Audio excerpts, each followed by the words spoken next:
Bueno, estamos aquí grabando una nueva emisión de Discrepadores. En esta ocasión tengo un invitado que se llama Eric, que me encontré por acá comprando libros y pues aceptó mi invitación de participar. Él es estudiante de filosofía de la UNAM y bueno, también vende libros y dice que le late el alemán, habla un poco de latín, en fin, que es como una onda pues muy académica, muy culto, lo veo yo así. Y hola, ¿cómo estás, Eric? Muy bien, gracias. ¿Y tú? ¿Qué tal? Pues acá, mira, comenzando a platicar esta charla contigo.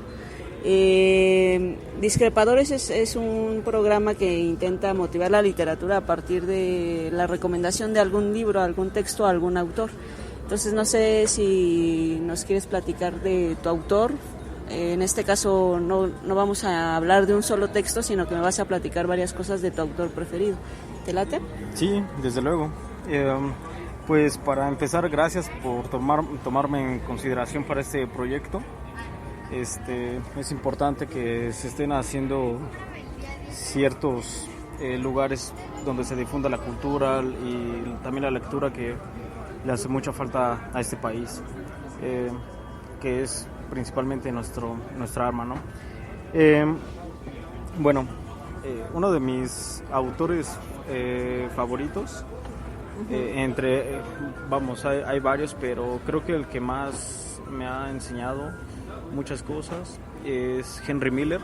Ajá. Que es norteamericano, y bueno, he leído varias obras de él que me han parecido bastante interesantes.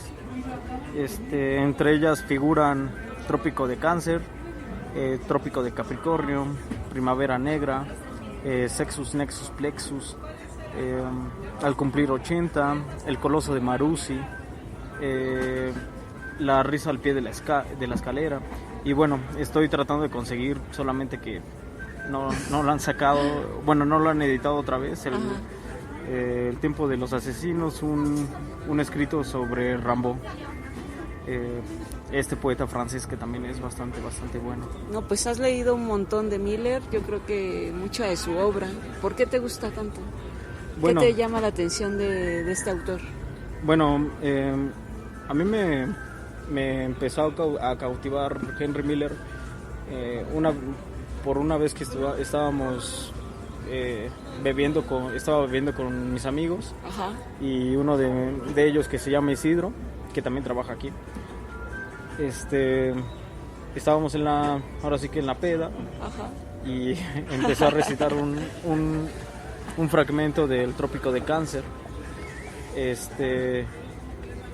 y a partir de ahí me empezó a gustar Henry Miller.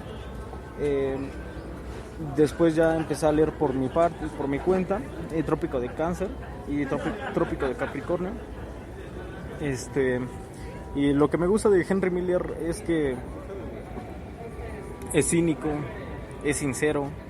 A veces también su literatura habla sobre erotismo. A veces se burla de los estadounidenses, siendo el mismo gringo, ¿no? Es gringo. Es un crítico de la cultura o del modo de vida estadounidense. Sí, desde luego.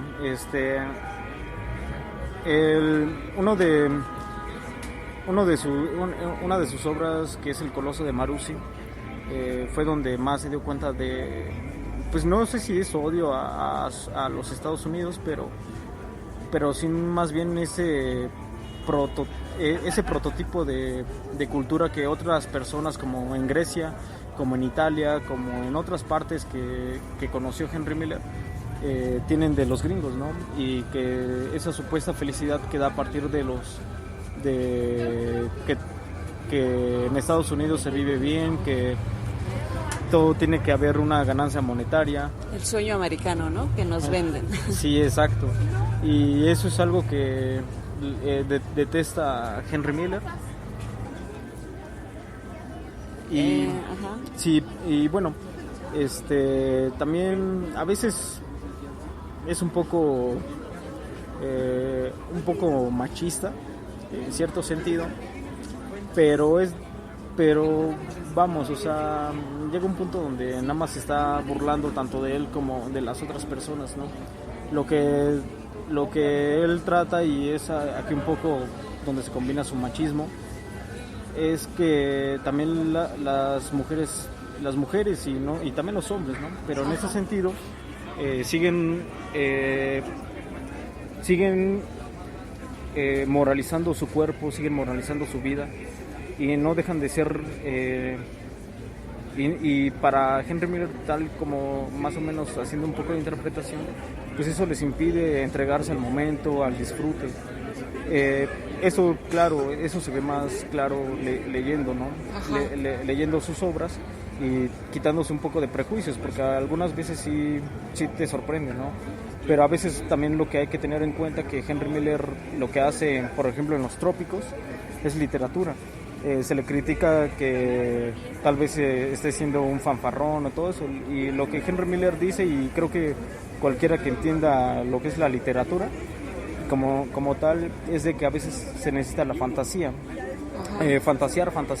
Si quieres buscar la verdad en la literatura, tal sí hay, pero no tanto en el sentido filosófico, tal vez sociológico y tal vez histórico.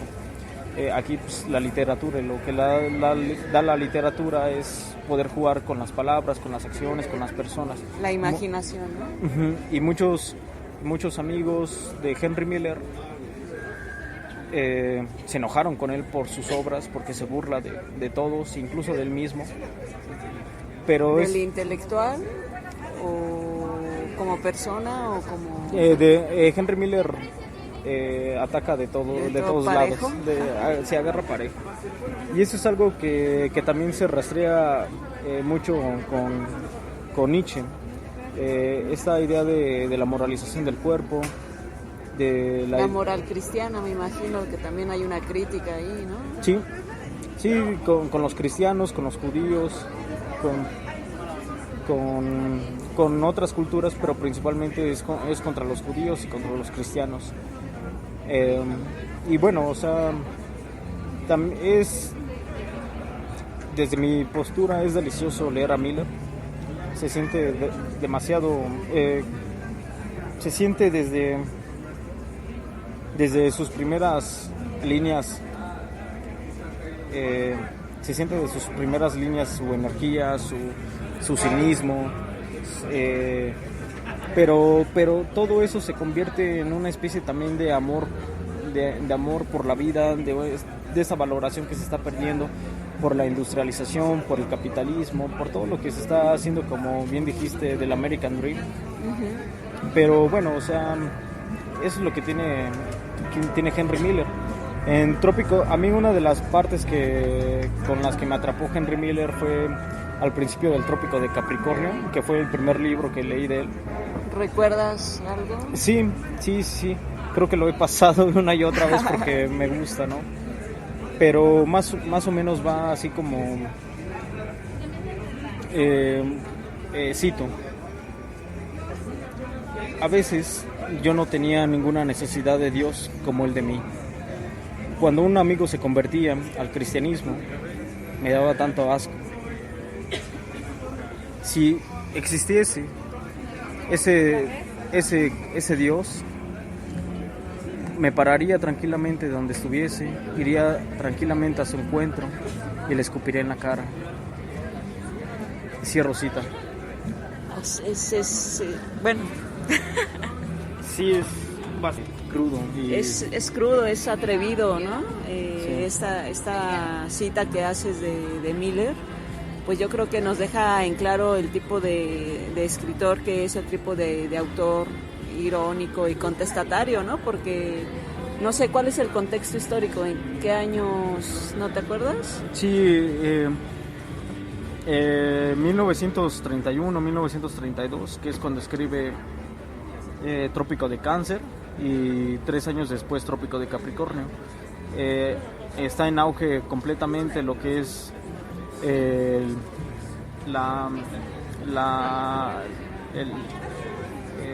tiempo de la posguerra, de la Primera Guerra Mundial, y la transición a la segunda, ¿no? Donde ya está surgiendo el nazismo, donde los estadounidenses tuvieron esta crisis del 27. Ajá. Y bueno, tantas otras cosas que estaban pasando ahí alrededor del mundo, ¿no? Y esto se ve mucho en el Coloso de Marussi, que es sobre su viaje a Grecia. Y bueno, Henry Miller lo que hace es que nunca tuvo una escuela para escribir, o sea, nunca fue a un taller. Él simplemente, es autodidacta. Él simplemente leía y un día después de cuando tuvo 42 años fue cuando escribió Trópico de Cáncer. Uh-huh. Y ¿que fue su primer libro? Sí, su primer libro. Y bueno, o sea, se le critica mucho porque no respeta estructuras. Pero bueno, o sea, es lo que hay. Bueno, y estaba más en auge del sueño americano, de la industrialización, que ya todo se estaba corroyendo al sentido de que la mayoría de las demás culturas tenían que subyugarse al prototipo estadounidense, ¿no? Al estadounidense, al capitalismo. Yo creo que es importante el periodo de la posguerra porque justo ponen en duda, ¿no? Estas luchas armadas por la hegemonía, los miles de jóvenes que murieron, y yo creo que muchas personas de la época se empezaron a cuestionar pues, cuál es el objetivo, ¿no? de enfrentar una lucha en donde las grandes transnacionales ni siquiera se embarran las manos, ¿no? O los gobernantes. Y yo creo que por ahí va un poquito la escritura de Miller, el criticar y juzgar su propia cultura y su propio gobierno, que es tan belicoso, ¿no? Los estadounidenses, sí. El imperio al fin y al cabo. Pues está bien interesante leerse a Miller. ¿Qué nos recomiendas que nos leamos primero los que vamos a iniciarlo? Bueno, les recomendaría cualquiera de los trópicos, Trópico de Cáncer o Trópico de Capricornio. Yo empecé con Trópico de Capricornio y me gusta más que el de Cáncer, a pesar de que es el segundo. Pero si quieren conocer un poco más a Henry Miller, fuera de la literatura, un poco fantasioso y todo esto, les recomendaría que leyesen El Coloso de Marussi y bueno, ya lo que vaya saliendo, ¿no? Bueno, sale, me encanta la idea,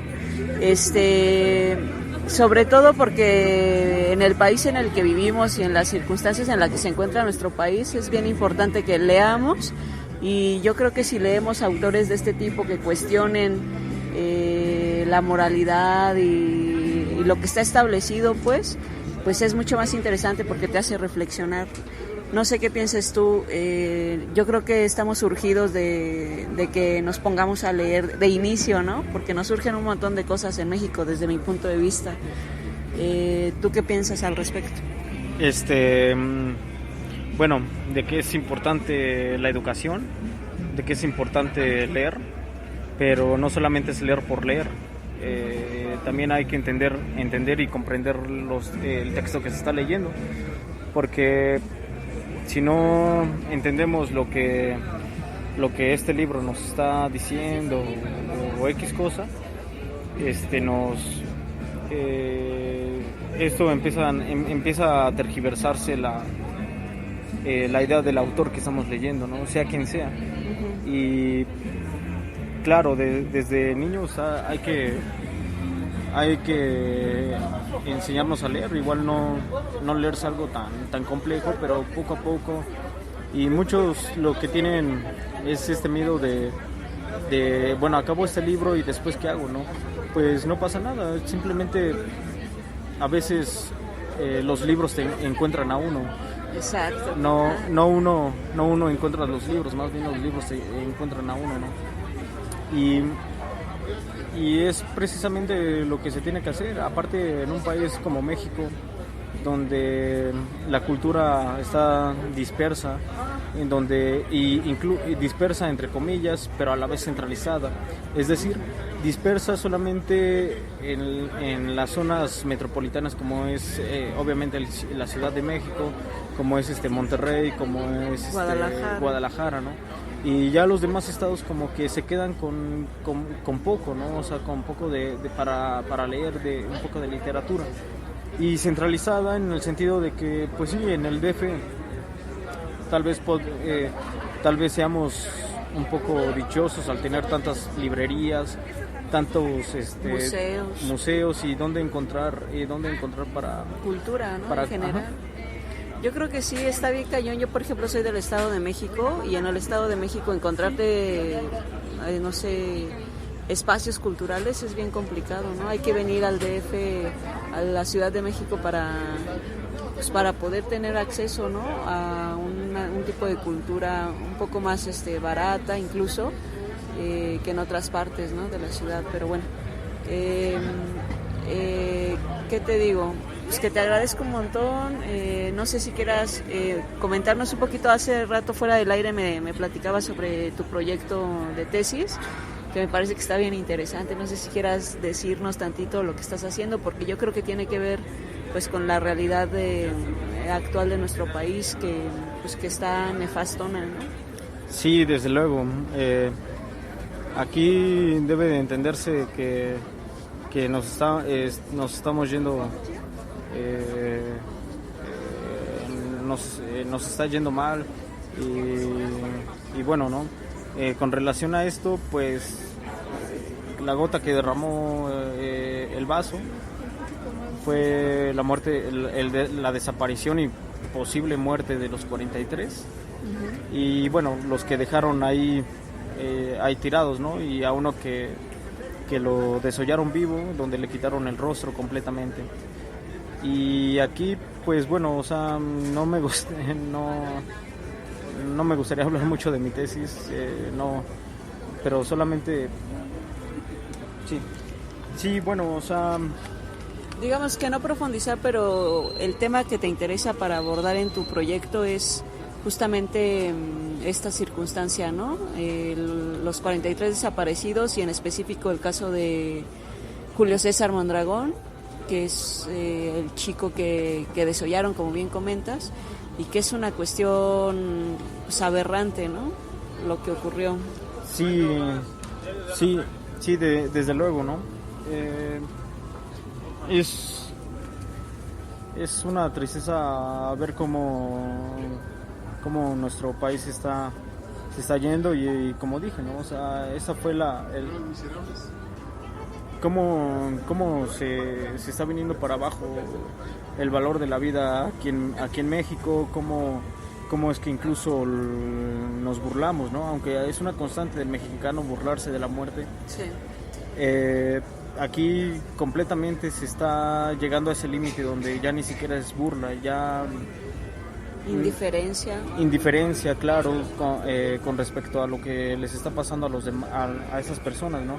Y a nosotros mismos, porque no solamente en ese sentido no hay una división de ellos y nosotros, sino más bien ellos también son nosotros. Exacto. Y en ese sentido, pues sí, o sea, lo que estoy tratando de hacer en mi trabajo de tesis, pues es cómo a partir de esa imagen, en su contacto, en su captación, se me da una idea de sufrimiento, de dolor y también incluso de rabia, ¿no? Y de impotencia, de no poder hacer algo, porque no hablo de marchas, no hablo de marchas, no hablo de gritar. Para mí, desde un sentido de vista, desde un punto de vista muy personal, para mí ya las marchas en este país no sirven de nada, sino que estamos en nuestro derecho y es es de lo poco que tenemos, pero en realidad ya las marchas no sirven de nada. sino que hay que hacer un poco de acciones un poco más directas, y directas, pues, el escucha, quien me esté escuchando sabrá más o menos interpretar por dónde voy. ¿Por dónde vas? Yo creo que sí, yo creo que estamos, lo puedo percibir. Bueno, te decía yo que noto y puedo percibir el hartazgo en la gente, en la sociedad, pero creo que ya es hora de que no nos quedemos en el hartazgo, ¿no? Y en el estar en desacuerdo, porque pues ahí nos hemos quedado mucho tiempo, muchas generaciones. Yo creo que se necesita pues dar un paso, y yo creo que es a lo que te referías tú, ¿no? Con que ya las marchas pues, han sido sobrepasadas y tendríamos que llevar a cabo otro tipo de acciones. Pero bueno, pues está bien interesante lo que nos has platicado sobre Miller, sobre tu proyecto de tesis, y no me queda más que agradecerte tu participación, y no sé si quieras despedirte, no sé, con algo que los chicos lean, cómo hacer que los jóvenes o en general las personas en México se animen a leer. No, pues dándole unos cachetadones. No, no es cierto. Utilizando la violencia. Sí. Por las buenas o por las malas. No sería mal vendedor. Bueno, ¿por qué te llamó la atención a ti leer?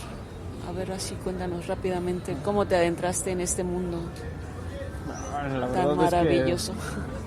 La verdad es que mi primer libro que leí fue uno de Che Guevara. Ajá. Pero en realidad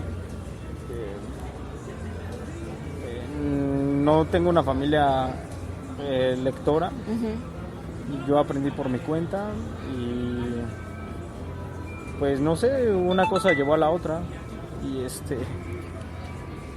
una cosa llevó a la otra, empecé a leer y me di cuenta que Che Guevara era muy culto, que sabía de lo que hablaba, que no solamente era pura retórica política, sino que era alguien instruido, y como que ahí, a partir de él empecé a tomar cariño, a empezar a cultivarme, a pelear por los ideales, y a leer. ¿Eso como a qué edad fue tu acercamiento con este libro del Che? A los 13, 14 años. Ah, chavito. Sí, yo creo que también me malinfluenció esa onda, sí. Lo encontré muy pronto en mi vida, y pues yo digo que me malinfluenció, pero la verdad que yo creo que me llevó por el buen camino. Bueno, pues te agradezco mucho tu participación, de verdad tu tiempo, disculpa que te esté aquí interrumpiendo, no, pero pues, bueno, di adiós. Bueno, aquí los esperamos en el... Claro, el comercial. Sí, el comercial, si no, aquí los esperamos en el Callejón Condesa, donde tenemos muchos libros, y si no, pues también se pueden venir a echar unas chelitas. Ah, sí. Sí. Digo, ya los bares están un poco caros y tenemos de chance, así es que podemos estar aquí un rato, y pero pues les mando un saludo, y hay que seguir en la lucha, no hay que dejar caer a este país que es bellísimo, pero no se lo tienen que quedar unos cuantos pocos, y tampoco se tienen que estar burlando de nosotros, que es principalmente, ¿no? El pueblo mexicano debe de reconocer su propia dignidad, y dignidad en el sentido más humano, para que estos señores no nos sigan viendo la cara, para que incluso los presidentes que vengan en esta democracia ficticia se den cuenta de que nos estamos despertando. Bueno, que ya tendría que haber pasado desde hace mucho, pero bueno, nunca es tarde, ¿no? Hay que guardar un poco de esperanza, y si no, pues seguir en la lucha y no dejarnos. Y bueno, pues me despido. Gracias, hasta luego. Gracias, Eric. Acá dense una vuelta al Callejón Condesa. Hay un montón de libros y pues como dice Eric, hay que resistir. Gracias, bye.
Eso fue Green Sky, Green Lake de Death Meadow. Y esto fue Discrepadores. Él fue Eric y yo soy Xochitl o Xiomeat.